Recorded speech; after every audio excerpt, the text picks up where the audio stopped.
Afrontamos un capítulo clave en nuestra historia planetaria.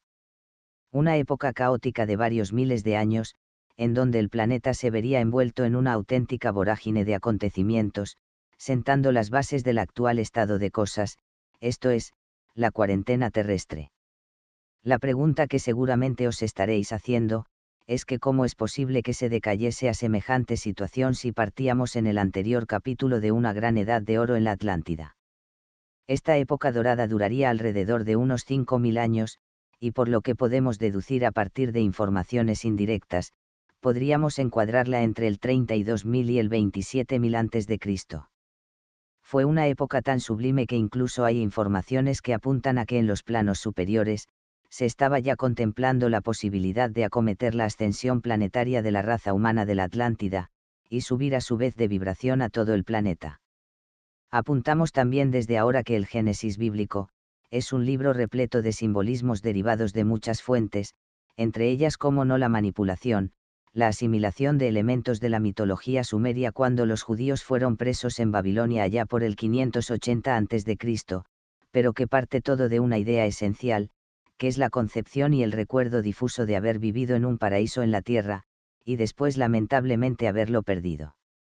Este conocimiento y certeza interna de las primeras generaciones postdiluvianas, de haber perdido ese paraíso por sus pecados, no es otro que el episodio del hundimiento de la Atlántida. Pero no precipitemos acontecimientos, aún quedará un largo trecho hasta ese momento histórico. La contestación a la pregunta de cómo se echó al traste la alta espiritualidad atlante conseguida, es una recurrente en nuestra historia planetaria, simplemente por el afán de poder. Habíamos dejado a la Atlántida repartida en 10 reinos atlantes encabezados por la encarnación de Enki, el rey Neptuno o Poseidón.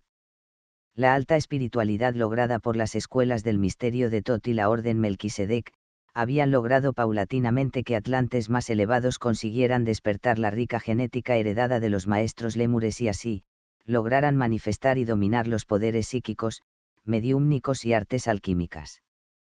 Pero con el tiempo la sociedad atlante aumentó a tal punto que se dio un comercio realmente potente, apareciendo grandes comerciantes y terratenientes, una alta burguesía y sobre todo una élite de potentados que presionaron con fuerza, para cada vez contar con más voz y voto en las decisiones de gobierno. Estas ansias de riqueza y poder encendieron la llama de las almas maldequianas encarnadas en los atlantes, que hasta ese momento los maestros sacerdotes habían conseguido encauzar durante miles de años. Estas élites no toleraban las críticas del Consejo de Sacerdotes en los órganos de gobierno, una confrontación que fue a más, ya que el sacerdocio estaba señalando la ambición de las élites y denunciando que este afán de acumular riquezas estaba provocando la creación de bolsas de pobreza entre la sociedad atlante.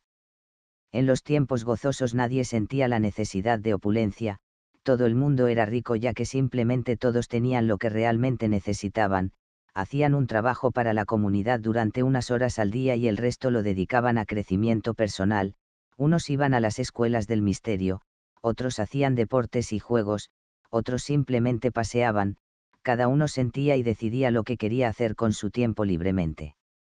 El paso siguiente fue la formación de facciones de poder en los distintos reinos atlantes, enfrascadas en componendas políticas, alianzas y traiciones. Todo esto, como veis, suena muy actual, y de hecho hoy en día nos encontramos limpiando memorias de aquellos tiempos atlantes. Por otro lado, no hemos hecho caso de los territorios anunnakis en la época dorada, pero en la Gran Federación de Alcione había mucha gente echándose literalmente las manos a la cabeza. El porqué era debido al grado de corrupción moral de estas razas Anunnakis, ya muy poseídas por la energía arconte. La tensión entre facciones era la norma, todo también por poder, incluso con algún conflicto armado puntual, donde la raza esclava sapiens era carne de cañón y pagaba muchas veces el pato de estos conflictos. Además, ya hemos comentado alguna vez, que la raza reptiliana de por sí tiene cierta capacidad de alimentarse energéticamente de otros seres, sobre todo de energías densas. Pero por efecto de la negativación de los arcontes, comenzaban ya a experimentar una importante dependencia a estas energías, lo que provocaba que cayeran en una espiral de inmoralidad y densificación espiritual. Este proceso, como veremos más adelante, llegará a límites extremos y repugnantes. No en vano a estas razas reptilianas se las denominaba en la antigüedad como demonios, título que ciertamente se ganaron a pulso.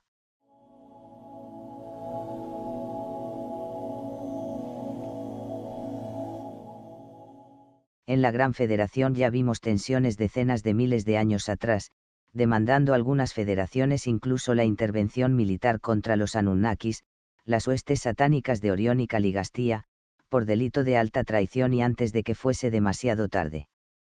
Estas mociones no prosperaron, pero ahora, vista la indecente esclavitud a la que se estaba sometiendo a la raza humana sapiens en territorio Anunnaki, volvieron a oírse peticiones de intervención bélica. Un ejemplo, lo tenemos en razas humanoides de Tau Ceti, que fueron de las últimas en liberarse del yugo reptiliano por el uso de la fuerza junto con el apoyo de la Federación. Tenían muy fresco y presente lo que era vivir bajo la opresión reptil, y también reciente el fuego en la sangre del espíritu de guerra. Eran razas benevolentes pero con experiencia militar muy reciente, y hay informaciones de que puntualmente han intervenido contra las razas Anunnakis en el sistema solar, u otras donde fueron abortadas en el último momento por la mediación de la Gran Federación. Los arcontes y Anunnakis veían con recelo la influencia de la Federación Pleyadiana y de Sirio en la Tierra, sobre todo la última por su poderío militar. Ante esto y viendo por fin un resquicio para actuar por los hechos que se estaban produciendo en la Atlántida, algunos arcontes de alto rango decidieron infiltrarse e influir en la psique de ciertos personajes claves para hacer zozobrar el proyecto Atlante. Comenzaron a manipular la psique de ciertos terratenientes, provocando en ellos mayor sed de poder, la traición, componendas y venganzas. Pero también desgraciadamente se infiltraron en las mentes de algunos personajes claves del sacerdocio, haciéndoles olvidar el principio fundamental de cualquier maestro que se precie, que es el del servicio a los demás, por el servicio a sí mismo, al ego y al poder. Esto era por lo tanto, la antesala de la vuelta de la magia negra a la Atlántida. Se produjo una ruptura en el sacerdocio, abriendo esta facción sacerdotal oscura, una nueva clase de escuelas, con el símbolo del árbol del conocimiento. En ella se ofrecía al pupilo el empoderamiento de uno mismo para el crecimiento personal, pero no para servir, sino para ser poderoso sobre sus iguales. Así comenzaron a mal utilizarse esas altas capacidades psíquicas que poseían por la gracia de la simiente de los maestros lemurianos, además de los saberes alquímicos, para exclusivamente el beneficio propio. Estas escuelas oscuras tomaron, como decíamos antes, el símbolo del árbol del conocimiento, en contraposición a las escuelas del misterio de Tot y las de la orden Melquisedec, que tenían como representación al árbol de la vida. Como veis, ya os comentaba que el Génesis es un auténtico barullo de símbolos que son en parte el recuerdo de este paraíso perdido Atlante, pero olvidado o mal interpretado en el mejor de los casos, y en el peor manipulado. Así en la Biblia se hace referencia al símbolo de estos dos árboles, pero de una manera enmarañada con otros conceptos y tan enigmática, que su interpretación con el paso del tiempo ha sufrido evidente deterioro. Además debemos reseñar que la utilización de los saberes alquímicos que en su día enseñara Tot, devino en el uso de tablas esmeraldas y mesas de poder confeccionadas con estos conocimientos, pero para fines puramente egoístas, como instrumentos de conocimiento e incluso como armas poderosísimas de magia negra. Así, y atención a lo que os adelanto, la famosa mesa espejo de Salomón, no era otra cosa que una de estas mesas alquímicas esmeraldas, llevada por Moisés desde Egipto a las tierras de Israel, pero utilizada después como instrumento para el dominio y la barbarie, a mayor gloria de Enliliabe y su proyecto de pueblo elegido.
Para colmo, las desigualdades sociales se agudizaban, y fruto del trabajo arconte, se dio en la Atlántida la misma desgracia que se daba en las tierras anunnakis, la esclavitud.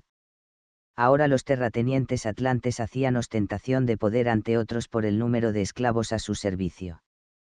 Tal ignominia, tal indecencia moral, hizo que en la Federación de Alcione e incluso en la Confederación de los Planos Ascendidos, se encendieran todas las luces de alarma. Aquí haremos referencia a que entre dioses elogines, hijos paradisíacos, grandes arcángeles o como se les quiera denominar, se manejaba una profecía que algunos de ellos habían vislumbrado hacía 25 millones de años atrás. La de que habría un planeta en el que se daría lugar a la gran batalla final entre la luz y la oscuridad, un planeta donde esta lucha provocaría gran dolor y sufrimiento, donde el mal llegaría a cotas nunca vistas, bizarras y retorcidas, que supondría un reto descomunal para los guerreros de la luz, y muchos grandes maestros incluso caerían atrapados en estas energías de densidad. Pero que finalmente la luz prevalecería, y sería la espoleta final para la liberación de otros mundos en este universo local. Todo este proceso de degeneración moral y espiritual atlante, fue un devenir lento y paulatino durante muchos miles de años. El rey Enki Poseidón defendió siempre al sacerdocio en el consejo, lo que elevó la ira de la élite terrateniente atlante contra el propio rey. Este, cuando se dio cuenta de que la suerte ya estaba echada, decidió abdicar del trono para no ser objeto de tensión social, haciendo de esta manera que su figura y recuerdo fuera respetado por siempre como padre fundador de la Atlántida. El destino de Enki es un misterio, pero lo más probable es que volviera a sus tierras anunnakis de Egipto, por aquel tiempo poco pobladas. Viendo así las élites vía libre, apoyaron reyes afines a sus intereses. Las primeras decisiones no tardarían en llegar y sería la remodelación de los órganos de gobierno, siendo excluidos de estos al molesto alto sacerdocio. Parte de este, que era de ascendencia de razas arias de Groenlandia que emigraron como vimos en tiempos a la Atlántida, tomaron conciencia que los mejores tiempos en el continente habían tocado a su fin, y decidieron volver a su tierra natal del norte, para enseñar a sus ancestros toda la gloria del mejor saber atlante. Este grupo de sacerdotes tanto arios rubios y pelirrojos de talla normal, junto con otros gigantes arios de las razas atlantes y lemures primigenias, se encaminaron en un éxodo hacia las tierras de lo que se denomina en las leyendas nórdicas como Thule, que no sería otra que Groenlandia, que por aquel entonces su parte norte ya se encontraba bastante afectada por la glaciación. Y es fruto de este trabajo formador de aquellos maestros atlantes, lo que sería el germen de los grandes maestros druidas de la cultura celta europea, ya que veremos más adelante, cómo el recrudecimiento del proceso de glaciación provocó una serie de emigraciones, sobre todo en dirección a Eurasia. Pero volviendo a que tanto los maestros de luz en la Atlántida, leyendo los signos y señales que marcaban los astros, pero también en contacto con entidades paradisíacas de los planos ascendidos, Todos ellos en definitiva tenían claro que el comienzo del nuevo año galáctico marcaría un periodo de 25.860 años donde la oscuridad y el mal con mayúsculas camparían a sus anchas en este planeta sagrado. Esto unido al hecho de que el contingente de almas maldequianas de bajísima densidad que estaban encarnando, y peor aún, despertando y dando rienda suelta ahora en la Atlántida a sus peores aptitudes, hacían que el panorama resultara desolador para los maestros terrestres. Ante esta situación desesperada, hubo un llamado entre las más puras y altísimas consciencias elogines, presentándose entonces 1000 presencias yo soy al enorme reto de literalmente salvar a la raza humana terrestre del yugo arconte y reptiliano. Creo que lo he comentado alguna vez, pero si no lo recuerdo, que un alma a la hora de encarnar en la Tierra debe de fractalizarse debido a que nuestros cuerpos en 3D no soportarían tamaño nivel vibratorio, aparte de que las almas no poseen sexo y son por tanto andróginas. Así un alma puede fractalizarse de 12 a 144 fractales de alma. Y este mismo es el proceso que siguieron estas 1000 presencias elogines, fractalizándose en su totalidad cada una de ellas en 144 fractales, dando como resultado a los famosos 144.000 del libro del Apocalipsis. Este realmente es el origen genuino de los 144.000, que según la Biblia obedecen a la voluntad divina. Estas presencias yo soy fractalizadas encarnarían en la Atlántida y serían los puros entre los puros, los incorruptibles, las sabias eminencias que no se contaminarían de la mezquindad arconte y que serían el estandarte que salvaría la semilla de la humanidad, y su conexión con el planeta y la fuente primordial.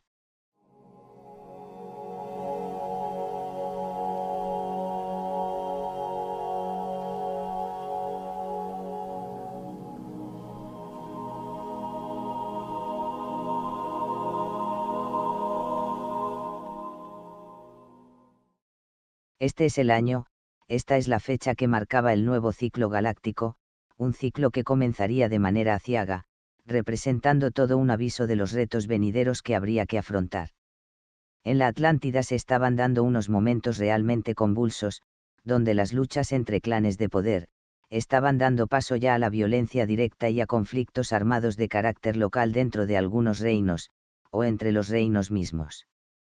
Además de la indecente esclavitud que comentábamos anteriormente, había algo que las élites añoraban y era la falta de alta tecnología. Para colmo de males los Anunnakis ofrecieron apoyo tecnológico para desarrollar experimentos genéticos, dándose lugar a nuevas razas humanas esclavas para servir a las élites atlantes.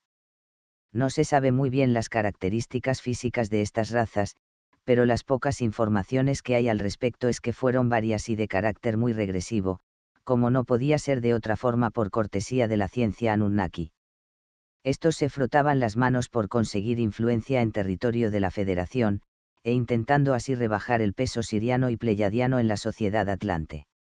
Hay que decir también que algunos experimentos genéticos fueron realmente bizarros y repugnantes, llegándose a mezclar incluso a hombres y animales, solo para puro divertimento de las élites. Esto para la Federación fue la gota que colmó el vaso, emitiendo el Alto Consejo un edicto por el cual se ponía de manifiesto que las autoridades atlantes habían infringido las líneas rojas marcadas en su momento desde Alción. No solo habían tenido asistencia de alta tecnología, sino que habían realizado experimentos genéticos, y algunos realmente despreciables. Por tanto se sentían desvinculados, de aquí en adelante, a dar soporte alguno a este proyecto. Esto por una parte, pero por otra, y aquí abordamos uno de nuestros grandes interrogantes en esta saga, se tomó a consideración y votación en este Consejo de la Gran Federación de Alción, de la toma de medidas militares contra los Anunnakis en todas sus colonias en el sistema solar y sobre todo, sobre su centro neurálgico en los territorios Anunnakis terrestres. Y adivinad lo que se aprobó. Pues sí, se votó la guerra. Ahora lógicamente me preguntaréis cómo fue esta guerra, qué ocurrió y demás. Pues sinceramente tengo que decir una vez más que no lo sé, ni soy capaz de plantear una hipótesis sobre el desarrollo de este conflicto. Lo único que puedo deciros es que alrededor de hace 25.000 años, hay informaciones muy escuetas que apuntan a esta guerra, y guerra que tristemente la Federación perdió. Solo se me ocurre que los Anunnakis llevaban ya demasiado tiempo en el sistema solar y que se atrincheraron en él, además de que usaron nuestra luna como escudo y barrera defensiva, porque ya algunos sabréis, se lleva hablando décadas sobre ello, que la luna es un satélite artificial, que es bastante más antigua que la Tierra, es hueca, y que básicamente lo más acertado que se puede decir de ella, es que simplemente no debería de estar ahí. Pero ya hablaremos de ella en su momento.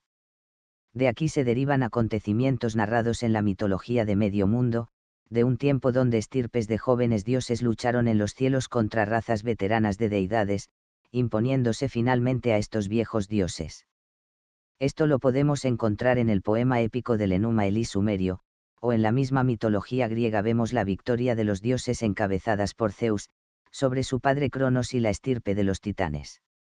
Además, y como reza el viejo lema, como es arriba es abajo, en las tierras atlantes los conflictos eran la norma.